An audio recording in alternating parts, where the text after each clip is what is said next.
Welcome to వార్తానైన్. ముందుగా headlines చూద్దాం. పుట్టపర్తికి ప్రధాని స్వాగతం పలికిన చంద్రబాబు, పవన్ కళ్యాణ్. పుట్టపర్తిలో సత్యసాయి శత జయంతి ఉత్సవాల్లో పాల్గొన్న మోదీ 100 రూపాయల స్మారక నాణం, తపాలా బిళ్లను విడుదల. సాయి బోధించిన ప్రేమ, సేవా మార్గం ప్రపంచానికి ఆదర్శమని వ్యాఖ్య. మారేడుమిల్లి అడవుల్లో మరో భారీ ఎన్కౌంటర్, 7 మావోయిస్టుల మృతి. నిన్నటి ఎన్కౌంటర్లో కీలక నేత హిడ్మా మృతి చెందినట్లు డీజీ వెల్లడి. ఛత్తీస్గఢ్ నుంచి ఏపీలోకి మావోయిస్టుల చొరబాట్లు పెరిగాయన్న పోలీసులు. నేనొక్కడినే ఏం చేసుకుంటారో చేసుకోండి, పట్టించుకునేవారే ఉండరు పోలీసులతో అన్న ఐబొమ్మ రవి. 10 దేశాలకు పైరసీ బెట్టింగ్ నెట్వర్క్ను విస్తరించిన వైనం. ప్రస్తుతం చంచల్గూడ జైలులో రిమాండ్లో ఉన్న నిందితుడు.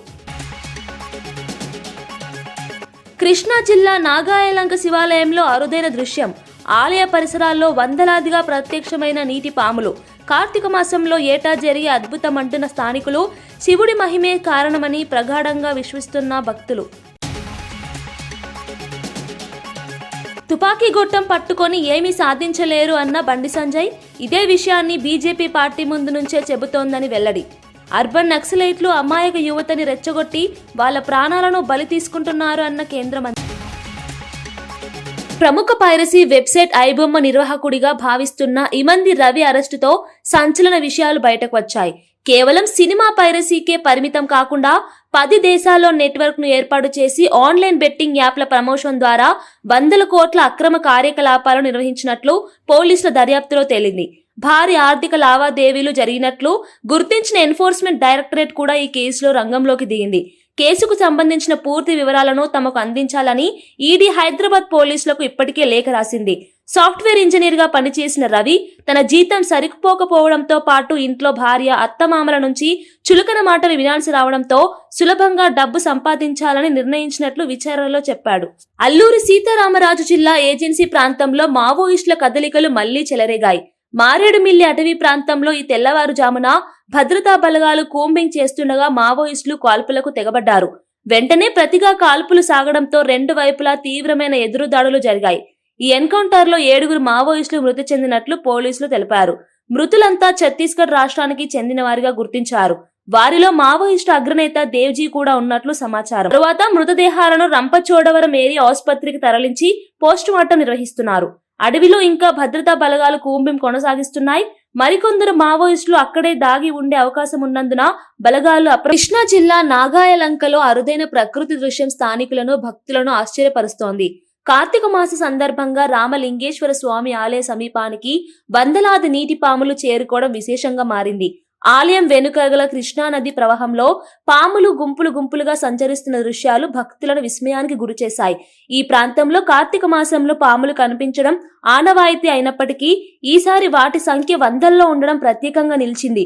నది నీటిలో స్వేచ్ఛగా తిరుగుతున్న ఈ పాములను చూసి చాలా మంది భక్తులు శివయ్య మహిమగా భావిస్తున్నారు. అనంతపురంలో భగవాన్ శ్రీ సత్యసాయి బాబా విశ్వవ్యాప్తంగా అందించిన సేవల గొప్పతనాన్ని డిప్యూటీ సీఎం పవన్ కళ్యాణ్ ఉద్ఘాటించారు. సత్యసాయి బాబా చేసిన మానవతా కార్యక్రమాలు మన దేశ ప్రజలకే కాక ప్రపంచానికి ఆదర్శంగా నిలిచాయని చెప్పారు. మన భారతీయుల కంటే విదేశీయులకే సత్యసాయి మహిమ గురించి ఎక్కువ అవగాహన ఉందని పవన్ కళ్యాణ్ పేర్కొన్నారు. చైనాలో చాలా మంది తమ ఇళ్ల పూజా మందిరాల్లో సాయిబాబా చిత్రపటాలు, విగ్రహాలు పెట్టుకొని ఆరాధిస్తున్నారని 20 సంవత్సరాల క్రితం అనుకుంటా చిరంజీవి గారిని ప్రత్యేకించి అడిగి, మా అన్నయ్య చిరంజీవి గారిని ప్రత్యేకించి అడిగి నేను బాబా గారిని కలవాలి అని చెప్పి ఇక్కడ బెంగళూరులో ల్యాండ్ అయినా ఇక్కడ ఫ్లైట్కి ఆయనకు వచ్చి ఆశీర్వాదాలు తీసుకుని నాకు చాలా ఆశ్చర్యం కలిగేది. ఒకరి గొప్పతనం ఒకరి తేజస్సు ఎలా తెలుస్తుందంటే ఎలా వెళ్ళి దీని గురించి నేను అనుకుంటా ఉండేవాడు. బాబా గారిది వెలిసింది భారతదేశంలో అత్యంత వెనుకబడ్డ జిల్లా అనంతపురం, రాయలసీమలోని అనంతపురం జిల్లా. ఆయన పుట్టుక కూడా అత్యంత వెనుకబడ్డ జిల్లా, నీటికి కూడా కొరత ఉండే జిల్లా, వలసలు వెళ్ళిపోయే జిల్లా. అలాంటి జిల్లాని ఎంచుకున్నారు ఆయన జన్మకు కూడా. అందుకని అలాంటి జన్మ తీసుకున్నాడంటే మహానుభావులే తీసుకోగలరు. ఒక 40 సంవత్సరాల క్రితం ఎవరైనా ఊహించుకోగలమా? దేశ విదేశాల నుంచి చాలామంది భక్తులు, విదేశీయులు అందరూ వచ్చి దీని అభివృద్ధికి పాటుపడతారని. సో ఒక ఆధ్యాత్మిక తేజస్సు, విశ్వ ప్రేమ ఉన్న వ్యక్తుల వల్లే ఇది సాధ్యం. అలాంటి వ్యక్తుల కోసం ప్రత్యేకించి గౌరవ ప్రధానమంత్రి నరేంద్ర మోదీ గారికి ఇష్టమైనది ప్రజలందరికీ కనీసం ఒక 50 లీటర్ల నీళ్లు ఇవ్వాలి, అది రక్షిత మంచినీరు ఇవ్వాలి. అలాంటి పథకం ఒక 50 లీటర్ల నీళ్లు కనీసం ఇవ్వాలి అనేది ఒక వ్యక్తికి ఆ సంకల్పం నరేంద్ర మోదీ గారు దీన్ని ముందుకు తీసుకొచ్చారు. ఒక ప్రభుత్వ పరంగా దీన్ని ప్రధానమంత్రి గారు తీసుకొస్తే ఒక ఆధ్యాత్మిక గురువుగా ఏ ప్రభుత్వం ఆలోచించినప్పుడు ప్రభుత్వాలే దీని గురించి సగటు వ్యక్తికి నీరు ఎలా అందించాలనుకున్నప్పుడు దాన్ని ఆలోచించింది సత్యసాయిబాబా గారు ఆలోచించారు. అప్పుడు ముఖ్యమంత్రిగా చంద్రబాబు గారు ఉన్నప్పుడు వారికి ఒకటే చెప్పారండి, నేను ప్రజలకి దాహం తీర్చాలనుకుంటున్నాను. నాకు తెలిసిన భక్తులు ఒకే ఒక భక్తులు ఒక ఆయన సింగిల్ హ్యాండెడ్గా 400 crores 400 కోట్ల రూపాయలు ఈ పథకానికి సత్యసాయి ఈ పథకానికి ఇస్తాను, దాహం తీర్చే పథకానికి ఇస్తాను అంటే దానికి ఆ రోజున ప్రత్యేకించి అలాంటి పర్మిషన్స్కి వీటికి కొంచెం కష్టాలు ఉన్నప్పుడు గౌరవ ముఖ్యమంత్రి నారా చంద్రబాబు నాయుడు గారు వీటికి అండగా ఉండి ఈ సత్యసాయి ఈ దాహం తీర్చే ఈ పథకానికి అంటే మనం చెప్పాలంటే జల్ జీవన్ మిషన్ అంకురం సాయిబాబా గారు చేశారు. ఇక్కడ ఇది తమిళనాడులో కానీ తెలంగాణలో కానీ మిగతా అన్ని జిల్లా రాష్ట్ర హైదరాబాద్ లో జరిగిన కార్యక్రమంలో భారతదేశ చరిత్రలో అత్యంత శక్తివంతమైన నాయకులలో ఒకరిగా ఇందిరాగాంధీని సీఎం రేవంత్ రెడ్డి అభివర్ణించారు. దేశానికి బలమైన నాయకత్వాన్ని అందించిన మహానేతగా ఆమెను స్మరించుకోవాలని తెలిపారు. అట్టడుగు వర్గాల కోసం చివరి శ్వాస వరకు కష్టపడి పనిచేసిన నేత ఇందిరమ్మ అని చెప్పారు. ముఖ్యంగా పేదల కోసం తీసుకున్న నిర్ణయాలు దేశ రాజకీయ దిశనే మార్చేశాయని సీఎం అన్నారు. ఇందిరాగాంధీ పరిపాలనలో మహిళలకు ప్రత్యేక ప్రాధాన్యత లభించిందని, వారి సాధికారత కోసం పలు కీలక నిర్ణయాలు తీసుకున్నారని రేవంత్ రెడ్డి వెల్లడించారు.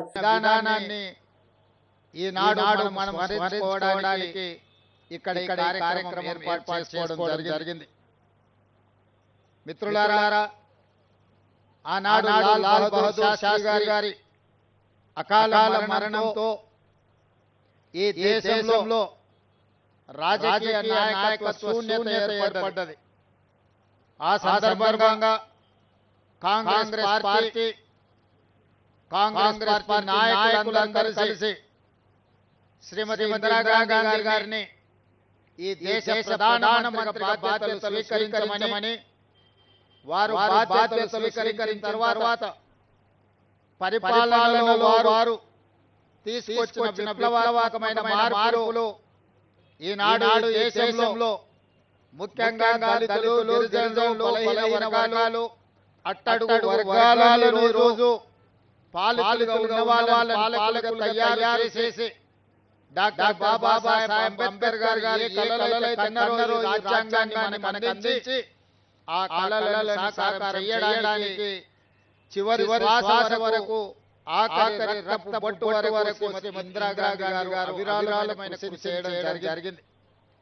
రాజభరణాలు రద్దు చేసిన, బ్యాంకులను జాతీయకరణ చేసిన, అగ్రికల్చర్ సీలింగ్ యాక్ట్ తీసుకొచ్చి దళితులకు, గిరిజనులకు భూ యాజమాన్య హక్కులను కట్టబెట్టిన, ఇల్లు లేని వాళ్లకు ఇందిరమ్మ ఇల్లులను అందించిన, అదే విధంగా పరిపాలనలో మహిళల యొక్క పుట్టపర్తిలో జరిగిన భగవాన్ శ్రీ సత్యసాయి బాబా శత జయంతి వేడుకల్లో పాల్గొనడం తన అదృష్టంగా భావిస్తున్నానని మంత్రి నారా లోకేష్ తెలిపారు.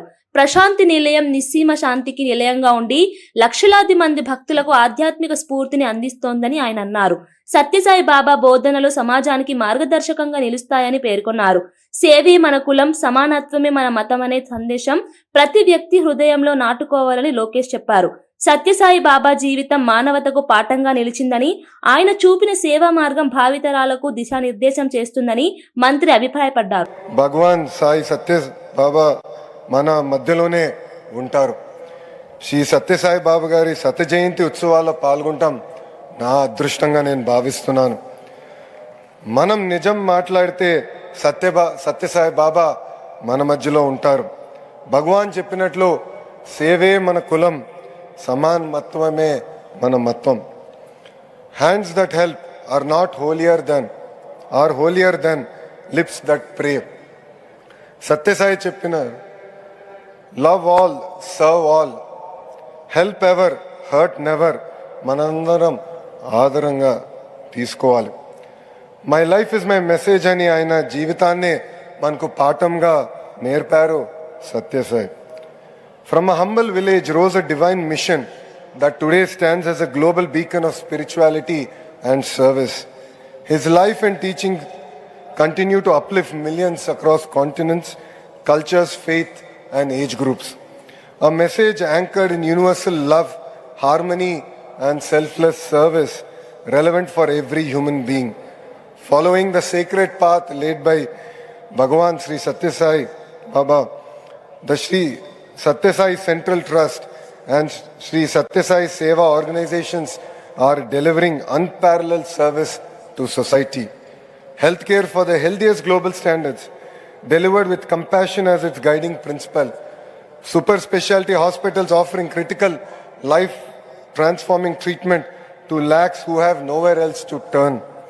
Education blended with values, shaping hearts and minds for a purposeful life.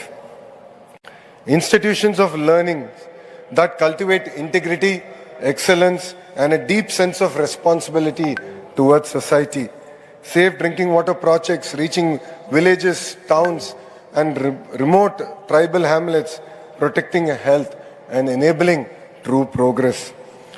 Today's youth must combine technology with compassion, innovation with empathy. Let your education solve real challenges: healthcare, drinking water, skilling, and rural development. Maoist అగ్రనేత మల్లోజుల మరో video విడుదల చేసి ఆర్గనైజేషన్లో ఉన్న మావోయిస్టులు స్వచ్ఛందంగా లొంగిపోవాలని కోరాడు. ప్రస్తుతం దేశంలో పరిస్థితులు వేగంగా మారుతున్నాయని, సమాజం కూడా విపరీతమైన మార్పులను చూస్తోందని వీడియోలో పేర్కొన్నాడు. పాత విధానాలతో అడవుల్లో తిరిగే సమయం ముగిసిపోయిందని, ఆయుధాలు పట్టుకొని ఉండడం వల్ల తమ ప్రాణాలపైనే ప్రమాదం పెరుగుతోందని చెప్పాడు. ఇటీవల జరిగిన ఎన్కౌంటర్లో హిడ్మా సహా పలువురు మావోయిస్టులు ప్రాణాలు కోల్పోయిన విషయం తనను తీవ్రంగా కలిచివేసిందని మల్లోజుల తెలిపాడు. ఎన్కౌంటర్లు కొనసాగుతున్న నేపథ్యంలో మావోయిస్టులు మరణించడం పట్ల తీవ్ర ఆందోళన వ్యక్తం చేశాడు. इस अवसर पर मैं आप तमाम लोगों से ये बताना चाहता हूँ कि हम लोग लगभग 1.5 महीने पहले हथियार छोड़ दिया है, क्योंकि आप तमाम लोग ये जानते हैं कि हम लोगों ने बदले हुए परिस्थितियों में हम फिर हथियार के साथ संघर्ष नहीं कर सकते हैं। ऐसा सोचकर हम आम जनता के बीच में आए हैं। आज हम जनता के मुद्दों को लेकर संविधान के हिसाब से हम उसका हल निकालने के लिए हम काम कर सकते हैं। इसलिए हम हथियारों के साथ हम बहुत कुछ खो गए हैं, हम बहुत कुछ नुकसान उठाना पड़ा है। आज दुनिया बदल गया है, देश बदल गया है, परिस्थितियाँ बदल रहा है। इसलिए हम हथियार के साथ लड़ने के बजाय हथियार छोड़कर जनता के बीच में आना है और जनता के बीच में आकर संविधान के हिसाब से काम करना है। यही हमारे सामने एक महत्वपूर्ण विकल्प है। आप तमाम लोग इस विषय पर सोचने के लिए मैं अनुरोध कर रहा हूँ। इससे पहले भी मैं आपके लिए భగవాన్ శ్రీ సత్యసాయి బాబా శత జయంత్యుత్సవాల వైభవంగా జరుగుతున్న పుట్టపర్తికి ప్రధాని నరేంద్ర మోదీ చేరుకున్నారు. ప్రశాంతి నిలయంలోని సాయి కుల్వంత్ హాల్ కు చేరుకున్న ప్రధాని సత్యసాయి మహాసమాధిని దర్శించుకుని సైలెంట్ గా నివాళులు అర్పించారు. ఆయన వెంట ఆంధ్రప్రదేశ్ ముఖ్యమంత్రి చంద్రబాబు నాయుడు, డిప్యూటీ సీఎం పవన్ కళ్యాణ్ ఉన్నారు. అనంతరం హిల్ వ్యూ స్టేడియం కు ప్రధాని చేరుకొని ప్రత్యేక కార్యక్రమాల్లో పాల్గొన్నారు. సత్యసాయి బాబా జీవితం, బోధనలు, సేవలను స్మరించుకునే భాగంగా రూపొందించిన 100 రూపాయల స్మారక నాణం, 4 ప్రత్యేక తపాలా బిళ్లలను ప్రధాని మోదీ ఆవిష్కరించనున్నారు. ఈ సందర్భంగా సాయిబాబా మానవతా సేవలను స్మరించి అనేక కార్యక్రమాలు కూడా నిర్వహిస్తున్నారు.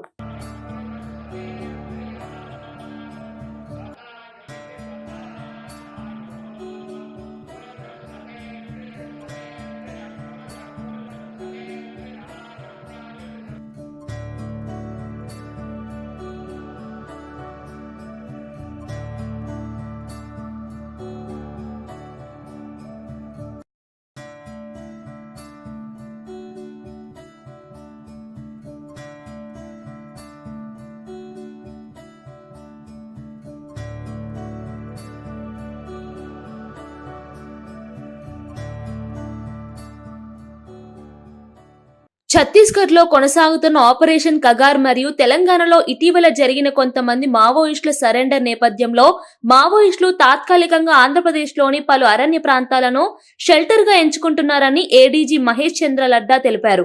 మావోయిస్టులకు సురక్షిత ప్రాంతాలు క్రమంగా తగ్గిపోతుండటంతో తమ కదలికలను మార్చుకుంటున్నారని చెప్పారు.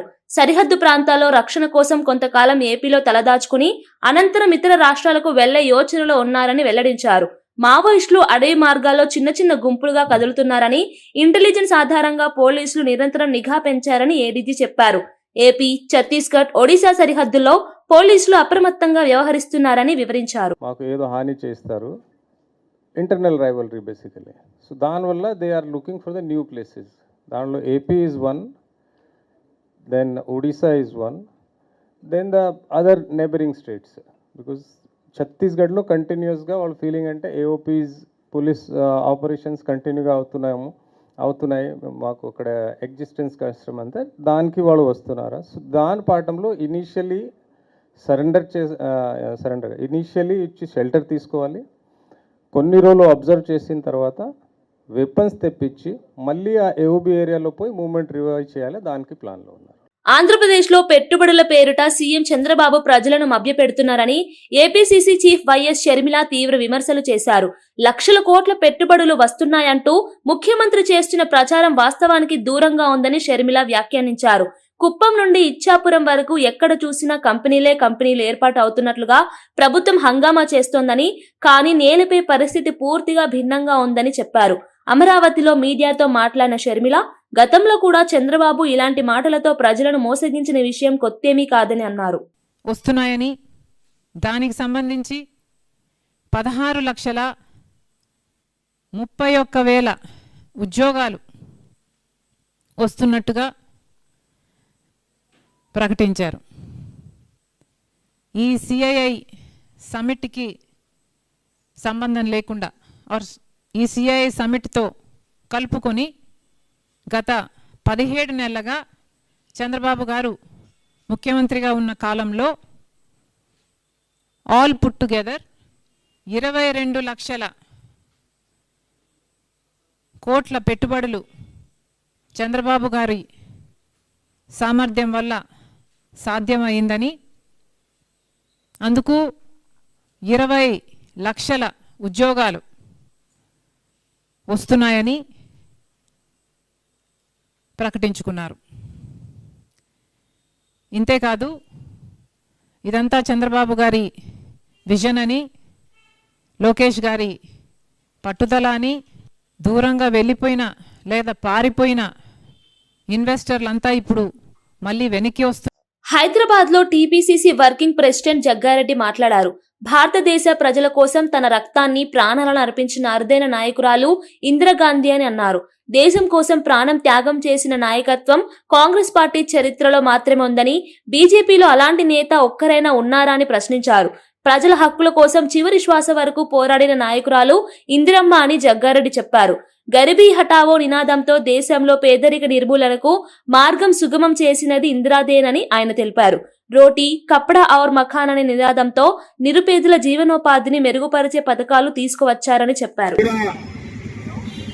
जिंदगी पूरा देश जनता के लिए, देश का जनता के लिए कुर्बानी देते रहे और वो खानदानी पूरा. आज संगारेड्डी में इंदिरा गांधी जी का 108 जयंती कार्यक्रम संगारेड्डी में यहाँ हम कर रहे हैं. इंदिरा गांधी जी का हमारा संबंध ये है कि ये मेरठ जिला, संगारेड्डी मेरठ जिला से इंदिरा गांधी जी यहाँ जिला के पार्लियामेंट में थे, यहाँ से प्राइम मिनिस्टर भी बने हैं. यहाँ का रिकॉर्ड है तेलंगाना में मेदक पार्लियामेंट का इंदिरा गांधी जी का यहाँ उनका पार्लियामेंट मेंबर थे, यहाँ से प्राइम मिनिस्टर, यहाँ से देश को पाले, यहाँ से देश को रूल करे इंदिरा गांधी जी. మావోయిజం మార్గం దేశ ప్రయోజనాలకు విరుద్ధమని, తుపాకీ గొట్టం పట్టుకొని ఏ సమస్య పరిష్కారం కాదని కేంద్ర మంత్రి బండి సంజయ్ స్పష్టం చేశారు. హింసతో న్యాయం సాధ్యం కాదని, ఇదే మాటను బీజేపీ పార్టీ చాలా కాలంగా చెబుతూ వస్తోందని గుర్తు చేశారు. సమాజ అభివృద్ధికి, యువత భవిష్యత్తుకు హింస దూరం కావాలన్న దృష్టితో ప్రభుత్వాలు పలు చర్యలు తీసుకుంటున్నాయని తెలిపారు. మావోయిజం ప్రభావం దేశంలో గణనీయంగా తగ్గిపోయిందని, పౌర హక్కుల సంఘాల నాయకులే దీన్ని అంగీకరిస్తున్నారని బండి సంజయ్ అన్నారు. అనేక ప్రాంతాల్లో మావోయిస్టు ప్రభావం పూర్తిగా అంతరించిపోయిన పరిస్థితిని భద్రతా ఏజెన్సీలు కూడా ధృవీకరిస్తున్నాయని చెప్పారు. చాలా మంది మా కార్యకర్తల ప్రాణాలు తీస్తారు, పోలీసుల ప్రాణాలు తీస్తారు, అమాయక ఎస్సీ సామాజిక వర్గానికి సంబంధించి పేద ప్రజల ప్రాణాలు తీస్తారు. మీరు వాళ్ళ లాస్ట్ కు వాళ్ళ పౌర హక్కుల సంఘం నాయకులే మావోయిజం అంతరించిపోయింది అని చెప్పి ఇవాళ ఒప్పుకున్నారు. అంటే ఇన్ని రోజులుగా మీరు గుర్తించకుండా అమాయక పిల్లలను యువతను రెచ్చగొట్టి వాళ్ళ ప్రాణాలను బలిగొనడానికి ప్రధాన కారకులు వీళ్లే, అర్బన్ నక్సల్స్. ఇవాళ దానికి ఏం కారణం చెప్తారు మీరు? ఏం సమాధానం చెప్తారు? చనిపోయిన కుటుంబాలకు వాళ్ళు ఏడుస్తున్న గోస పడుతున్నారు. వాళ్ళంతా తిండికి లేదు పాపం వాళ్ళకు. వీళ్ళ తెలియదు, వీళ్ళ అర్బన్ నక్సల్స్ వీళ్ళ తెలియదు, తల్లిదండ్రుల బాధలు తెలియదు, వాళ్ళు పడే బాధలు తెలియదు, భర్తలను కోల్పోయిన భార్యల బాధలు తెలియదు, భార్యలను కోల్పోయిన భర్తల బాధలు తెలియదు, పసిపిల్లలు మైనర్ పిల్లలను కూడా తుపాకీ. కల్వకుర్తి పట్టణంలోని ప్రభుత్వ ఆసుపత్రిలో సరైన వైద్యం అందక ఇటీవల పలువురు రోగులు ప్రాణాలు కోల్పోయిన విషయాన్ని స్థానిక కాంగ్రెస్ ఎమ్మెల్యే కసిరెడ్డి నారాయణరెడ్డి తీవ్రంగా ప్రస్తావించారు. ప్రజలకు నాణ్యమైన వైద్యం అందించాల్సిన ప్రభుత్వ దవాఖానాల్లోనే ఇలాంటి ఘటనలు జరగడం బాధాకరమని చెప్పారు. తన సొంత ప్రభుత్వం తప్పుగా భావించినా ఇది వాస్తవమని, సమస్యను నేరుగా ప్రజల ముందుకు తెచ్చేందుకు తాను వెనుకాడనని తెలిపారు. ఆసుపత్రిలో అవసరమైన పరికరాలు, సిబ్బంది, అత్యవసర సేవలు అందుబాటులో లేని కారణంగానే ఈ సమస్యలు ఉత్పన్నమవుతున్నాయని కసిరెడ్డి పేర్కొన్నారు. ఒక ప్రాణం, నిండు ప్రాణాన్ని ఇక్కడ హాస్పిటల్ కరెక్ట్ గా లేకపోవడానికి నేను ఈ రోజు చెప్తున్నా. ఈ డాక్టర్స్ ఫీల్ అయినా, ఈ ప్రభుత్వాలు ఫీల్ అయినా, లాస్ట్ కాంగ్రెస్ ప్రభుత్వం ఫీల్ అయినా కూడా చెప్తున్నా. ఇక్కడ సౌకర్యాలు లేకపోవడం నుంచి ఒక వ్యక్తి చేతుల ప్రాణాన్ని పోగొట్టుకున్నాం. ఆయన హైదరాబాద్ పోవడానికి దాదాపుగా గంటన్నర టైం పట్టింది. ఆ గంటన్నర టైంలో కూడా రక్తమంతా పోయేసేసి అది చేయలేక డాక్టర్స్ అక్కడ పంపించేసిండ్రు. ఆ ప్రాణం అక్కడే వదిలిండు. హాస్పిటల్ పోయిండు, ఆ ప్రాణం వదిలేసిండు. ఆ స్పాట్ లో ఒక అతనికి కాలు ఇరిగిపోయింది, ఒక అతను చనిపోయిండు. అది నేను స్టార్ట్ అవుతున్నప్పుడే చెప్పిండు. వస్తున్నప్పుడు అంబులెన్సులు వస్తే నేను చూసా. డెడ్ బాడీ తీసుకొని వస్తే మధ్యాహ్నం 9:30కు దాదాపు అక్కడ రోడ్డు మీద నాగి మళ్ళీ తెల్లారైతే ఇక్కడికి వచ్చే ప్రోగ్రాం లేదు, మళ్ళీ ఇబ్బంది పడతానని చెప్పేసి అక్కడ చూడాలి అని చెప్పేసి అది చూసి వెళ్ళిపోయినాం. అక్కడి నుంచి పోతుంటే నాగర్ కర్నూలు జిల్లా బల్మూరు మండలంలో ఉమా మహేశ్వర రిజర్వాయర్ నిర్మాణం కోసం ప్రభుత్వం బలవంతంగా భూసేకరణ చేస్తోందంటూ స్థానిక రైతులు తీవ్ర ఆగ్రహం వ్యక్తం చేశారు. పంట బోనస్ ఇవ్వడానికి ముఖం లేని కాంగ్రెస్ ప్రభుత్వం రిజర్వాయర్ పేరుతో తమ విలువైన భూములను ఎందుకు తీసుకోవాలని చూస్తోందని రైతులు ప్రశ్నించారు. ప్రభుత్వం చెప్పే ప్రయోజనాలన్నీ కాగితాలపైనే ఉన్నాయని, వాస్తవంగా రైతుల జీవితోపాధి ప్రమాదంలో పడుతోందని వారు అన్నారు. ఆంజనేయ స్వామి గుడి నుంచి తహసీల్దార్ కార్యాలయం వరకు రైతులు భారీ నిరసన ర్యాలీగా వెళ్లి కార్యాలయం ముందు బైఠాయించి ధర్నా చేశారు. దయచేసి ఈ రైతులను కాపాడండి. ఎమ్మెల్యే గారికి మరొక్కసారి అతి వినయపూర్వక, అతి తీవ్రంగా మిమ్మల్ని వేడుకుంటున్నాం. కాబట్టి ఈ ప్రాజెక్టు జోలికి రాకండి. మీరు రకరకాలుగా కోట్లాది రూపాయలు సంపాదించుకోండి, రైతుల భూముల దగ్గరికి రాకండి. రైతుల భూముల దగ్గరికి మాత్రం రాకండి. మీరు ఏమైనా సంపాదించుకోండి, ఉష్కాలు కాదు, ఎన్ని బిల్లులు కాదు, ఈ రాష్ట్రాన్ని దోసి మీరు జాబ్లో పెట్టుకోండి. కానీ రైతుల భూములు మాత్రం తీసుకోకండి. ఈ దొంగ ప్రాజెక్టు నిర్మించకండి. ఇక్కడ మొదలుపెట్టిన ఉమామేశ్వర ప్రాజెక్టు గురించి మీకు ఖచ్చితమైన దాని గురించి ఏ చిత్తశుద్ధి లేదని నాకు అర్థమైంది. ఎందుకంటే ఇక్కడ చుట్టుపక్కల నర్సాయిపల్లి 2 కిలోమీటర్ల దూరంలో వాటర్ వచ్చింది. అక్కడికి కాలువల నీళ్లు పుష్కలంగా ఉన్నాయి. ఇక్కడ బల్మూరు మండలంలో గిట్లు లేవు. మళ్ళీ అక్కడ తీసుకుంటే లక్ష్మీపల్లిలో కూడా వాటర్ ఉన్నాయి. ఈ కొంత ప్రాంతానికి నీళ్లు లేవని చెప్పి ఇక్కడ రిజర్వేర్ వేస్తా అంటున్నారు. మా తాతల నుంచి చూస్తున్నాం మేము. ఇక్కడ మా తాతలు, మా తండ్రులు, మేము ఇక్కడ వ్యవసాయం చేసుకుంటున్నాం. వ్యవసాయం మీద ఆధారపడి మాకు 2 పంటలు అందుతున్నాయి పుష్కలంగా. ఇప్పుడు రాజమండ్రి మున్సిపల్ కార్పొరేషన్ కార్యాలయంలో మంత్రి నారాయణ నగరాభివృద్ధి పనులపై సమీక్ష సమావేశం నిర్వహించారు. ఎమ్మెల్యేలు Adireddy Vasu, Butchaiah Chowdary, Battula Balaramakrishna, corporation commissioner, joint collector సహా పలువురు అధికారులు ఈ సమావేశానికి హాజరయ్యారు. రోడ్లు, డ్రైనేజ్, టీడీఆర్, ఎల్ఆర్ఎస్, బీఆర్ఎస్ అంశాలపై మంత్రి వివరంగా చర్చించారు. ట్రాఫిక్ సమస్యను తగ్గించేందుకు బొమ్మూరు నుంచి సరస్వతి ఘాట్ వరకు రోడ్డును 80 అడుగుల వెడల్పుతో అభివృద్ధి చేయాలని నిర్ణయించినట్లు నారాయణ చెప్పారు. మధురపూడి నుంచి కడియం వరకు ఔటర్ రింగ్ రోడ్ నిర్మాణ ప్రతిపాదనను ప్రభుత్వం పరిశీలిస్తోందని, ఈ పనుల కోసం కన్సల్టెన్సీ సంస్థకు బాధ్యతలు అప్పగించినట్లు వివరించారు. రాష్ట్రంలోని 123 మున్సిపాలిటీల్లో డ్రైనేజీ అభివృద్ధికి మొత్తం 29,000 కోట్ల అవసరమవుతుందని, అందులో ప్రాధాన్యత క్రమంలో వచ్చే 3 ఏళ్లలో 5,000 కోట్లతో పనులు చేపట్టనున్నట్లు మంత్రి తెలిపారు. వరకు ఇది కంప్లీట్ చేయడానికి అవుతుంది, సుమారుగా 100 కోట్ల వరకు. అదేవిధంగా రింగ్ రోడ్ ఒకటి ప్రపోజ్ చేస్తున్నారు, ఔటర్ రింగ్ రోడ్డు కూడా మధురపూడి నుంచి కడియం వరకు వయా దివాన్ చెరువు ఆ ఏరియా వచ్చేటట్టుగా, దానికి సంబంధించి యాక్చువల్గా ఏంటంటే కన్సల్టెంట్ పిలిచి యాక్చువల్గా దాని మీద స్టడీ చేయమని ఇచ్చాను. దానికి కొంత సమయం పడుతుంది, ఎందుకంటే అది కొద్దిగా డీటెయిల్గా స్టడీ చేయాలి. దాన్ని కూడా స్టడీ చేయమన్నాం. అది స్టడీ చేసిన తర్వాత దాని మీద ఎలా చేయాలి, ఫైనాన్షియల్ ప్లానింగ్ అనేది చేస్తాము. అదేవిధంగా ఇంకొకటి అన్నిటికంటే ఇంపార్టెంట్ ఏంటంటే, ఈ రాష్ట్రంలో 123 మున్సిపాలిటీస్ ఉంటే ప్రతి మున్సిపాలిటీలో కూడా 4 అంతస్తులు, 5 అంతస్తులు, 6 అంతస్తులు, 8 అంతస్తులు బిల్డింగ్లు కూడా కట్టేస్తున్నారు. కానీ ఆ బిల్డింగ్ పక్కనే కచ్చా డ్రైన్ ఉంది, ఇంతవరకు డ్రైన్ లేదు. ఈ డ్రైన్స్ అంతా కంప్లీట్ చేయాలంటే రాష్ట్రంలో ఎస్టిమేషన్ చేస్తే 123 మున్సిపాలిటీస్లో 29,000 కోట్లు కావాల్సి వస్తుంది. 29,000 కోట్లు. దాని మీద అధికారులకి ప్రయారిటీ 1, ప్రయారిటీ 2, ప్రయారిటీ 3 పెట్టాం.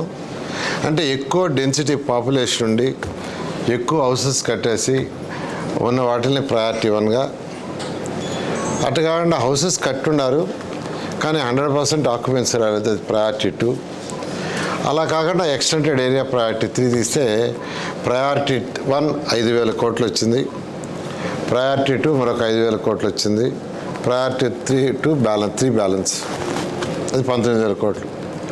సో ప్రయారిటీ 1 ఎటువంటి పరిస్థితుల్లో కూడా ఈ రాబోయే 3 సంవత్సరాల్లో కంప్లీట్ చేయాలని, అది అటు municipalities, urban authorities, state government, central government support. వార్తలు ముగించే ముందు ముఖ్యాంశాలు మరోసారి. పుట్టపర్తికి ప్రధాని స్వాగతం పలికిన చంద్రబాబు, పవన్ కళ్యాణ్. పుట్టపర్తిలో సత్యసాయి శత జయంతి ఉత్సవాల్లో పాల్గొన్న మోదీ 100 రూపాయల స్మారక నాణం, తపాలా బిళ్లను విడుదల. సాయి బోధించిన ప్రేమ, సేవా మార్గం ప్రపంచానికి ఆదర్శమని వ్యాఖ్య. మారేడుమిల్లి అడవుల్లో మరో భారీ ఎన్కౌంటర్, 7 మావోయిస్టుల మృతి. నిన్నటి ఎన్కౌంటర్లో కీలక నేత హిడ్మా మృతి చెందినట్లు డీజీ వెల్లడి. ఛత్తీస్గఢ్ నుంచి ఏపీలోకి మావోయిస్టుల చొరబాట్లు పెరిగాయన్న పోలీసులు. నేనొక్కడినే ఏం చేసుకుంటారో చేసుకోండి, పట్టించుకునేవారే ఉండరు పోలీసులతో అన్న ఐబొమ్మ రవి. 10 దేశాలకు పైరసీ బెట్టింగ్ నెట్వర్క్ను విస్తరించిన వైనం. ప్రస్తుతం చంచల్గూడ జైలులో రిమాండ్లో ఉన్న నిందితుడు. కృష్ణా జిల్లా నాగాయలంక శివాలయంలో అరుదైన దృశ్యం. ఆలయ పరిసరాల్లో వందలాదిగా ప్రత్యక్షమైన నీటి పాములు. కార్తీక మాసంలో ఏటా జరిగే అద్భుతమంటున్న స్థానికులు. శివుడి మహిమే కారణమని ప్రగాఢంగా విశ్వసిస్తున్న భక్తులు. తుపాకీ గొట్టం పట్టుకొని ఏమీ సాధించలేరు అన్న బండి సంజయ్. ఇదే విషయాన్ని బీజేపీ పార్టీ ముందు నుంచే చెబుతోందని వెల్లడి. అర్బన్ నక్సలైట్లు అమాయక యువతని రెచ్చగొట్టి వాళ్ళ ప్రాణాలను బలి తీసుకుంటున్నారు అన్న కేంద్ర మంత్రి. ఇవి ఈనాటి వార్తా విశేషాలు.